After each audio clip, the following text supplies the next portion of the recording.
And joining me right now is Daniel Henninger, Deputy Editorial Page Director of the Wall Street Journal, Pulitzer Prize-winning journalist, and Fox News contributor. Hello, sir.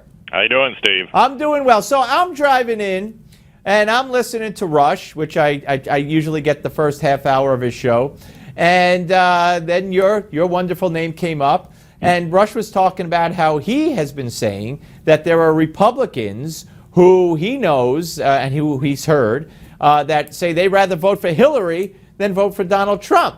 And I guess you were talking about that on Fox yesterday, and he kind of was not happy with you poo-pooing that notion or something like that.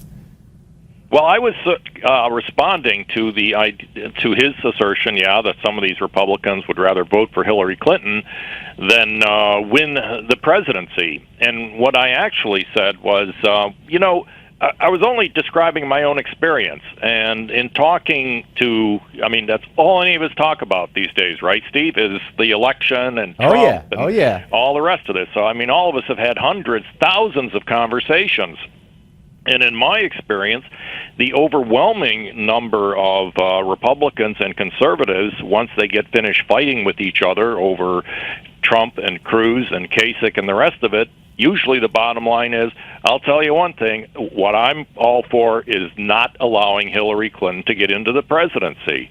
And it's my impression that most of the Republicans in the party or outside the party have one goal in mind, and that's to defeat Hillary Clinton and, stop her from appointing another nominee to the Supreme Court. So I just have not myself encountered a significant number of Republicans who would rather vote for Hillary Clinton than Donald Trump. I don't think we've reached that point. I hope you're right, and I say it every day, no matter who the nominee is. If it's Paul Ryan, if it's Mitt Romney, you can't let Hillary get in. I agree with you. And he then played a bite, which I think you reacted to on Fox, which was Pataki not committing to voting for Trump. I've had Bill Kristol here, who won't say he'd vote for Trump, and he played Christy Todd Whitman today, Rush, saying she'd have to vote for Hillary. She wouldn't like it, but she'd probably have to vote for Hillary. So that's what he was referring to, and I just hope that mindset is not, prevalent. Well, this election in November is going to be determined. Let's assume that Hillary Clinton is the nominee. It looks like Bernie's done, but it's going to be determined by turnout. And we have the odd phenomenon reflected in the Wall Street Journal poll this week of Trump's negatives being at 65% and Hillary's at around 56%. No one's ever run for the presidency with negatives over 50%. Now we may have two candidates. So if you have a disconsolate electorate out there, it suggests a lot of them on both sides are going to stay home.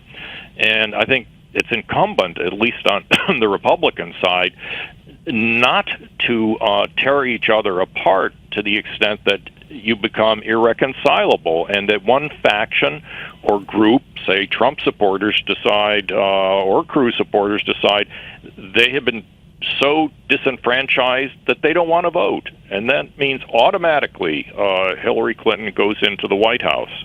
So I think it's just, as I say, really early for people to start committing themselves to staying home. Absolutely. That's a trend you don't want to get going. What you got to say to these people, Daniel, not you, but what people who might be thinking that have to be asked or told is, the Supreme Court will go for the next 40 years. You could be headed for the Second Amendment bye-bye. You could be headed for freedom of speech restrictions on criticizing even Muslim terrorists or Islam, like Europe has done. Abortion on demand, affirmative action coming back stronger than ever. And that's just the beginning. And if you want that, stay home.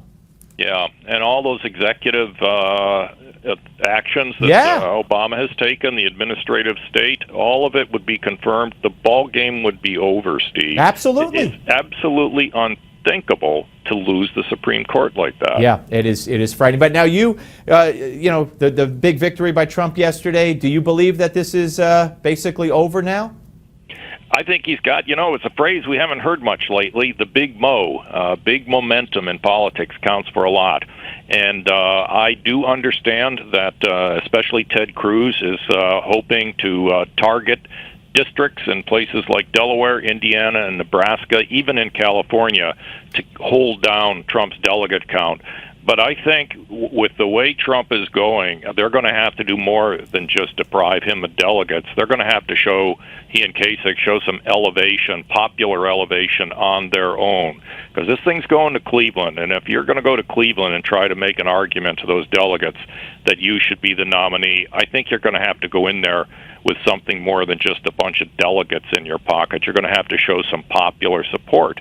And at the moment, Donald Trump is the one reflecting big popular support. Yeah, not winning one single delegate in New York after he spent time here, I think was a huge blow to Cruz. But we shall see. Daniel, always appreciate your time. Thank you very, very much, sir. All right, great to talk to you, Steve. Take Bye-bye. care. Daniel Henninger, ladies and gentlemen.